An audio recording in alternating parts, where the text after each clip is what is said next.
Vladimir Bukovsky spent a total of 12 years in Russian psychiatric prisons and labor camps for defending human rights during the 1960s and 1970s. His last period of imprisonment was in 1971. He came to the West in 1976 and now lives in Cambridge. He has experienced firsthand a system which he considers ominously similar to the one being imposed upon us. If he is right, then the Britain you and I know truly is on the brink of extinction.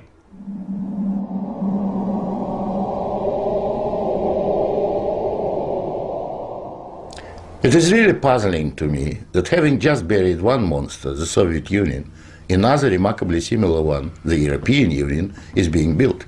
Exactly what is the European Union? Perhaps by examining the Soviet version we can get the answer. The Soviet Union was governed by 15 unelected people who appointed each other and who were not accountable to anyone. The European Union is governed by 24 people who appoint each other, meet in secret, and are not accountable to anyone, and whom we cannot sack. One might say that the EU has an elected parliament. Well, the Soviet Union had a parliament of a sort too, the Supreme Soviet, which just rubber-stamped the Politburo decisions, pretty much like the European Parliament does, where speaking time in the chamber is limited within each group and often amounts to 1 minute per speaker.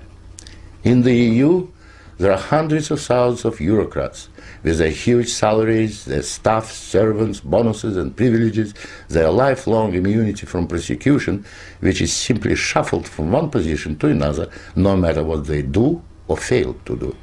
Is this not exactly like the Soviet regime? The Soviet Union was created by coercion and very often with a military occupation. The European Union is being created admittedly not by armed force, but by coercion and economic bullying. In order to continue to exist, the Soviet Union spread itself further and further. The moment it stopped spreading, it started collapsing. And I suspect the same is true of the European Union.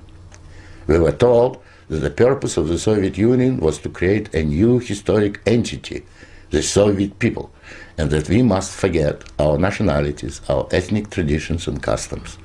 The same seems to be true of the European Union.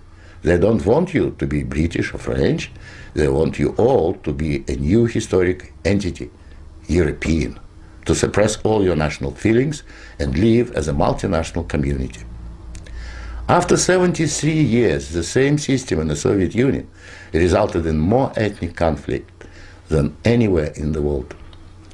In the Soviet Union, one of the grand purposes was the destruction of the nation-state. And that's exactly what we observe in Europe today. Brussels intends to absorb nation-states so that they should cease to exist. Corruption was built into the Soviet system from top down, and so it is in the EU. The same endemic corruption activity that we saw in the old Soviet Union has flourished in the EU. Those who oppose or expose it are silenced or punished. Nothing changes.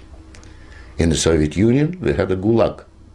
I think we have a gulag in the European Union also, an intellectual gulag known as political correctness. When anyone tries to speak their mind on questions of race or gender, or if their views differ from those approved, they will be ostracized. This is the beginning of the gulag, the beginning of your loss of freedom. In the Soviet Union, they told us we needed a federal state to avoid war. In the European Union, they are telling you exactly the same thing. In short, the same ideology underpins both systems. The EU is an old Soviet model presented in Western guise. But again, like the Soviet Union, the European Union has within itself the seeds of its own demise.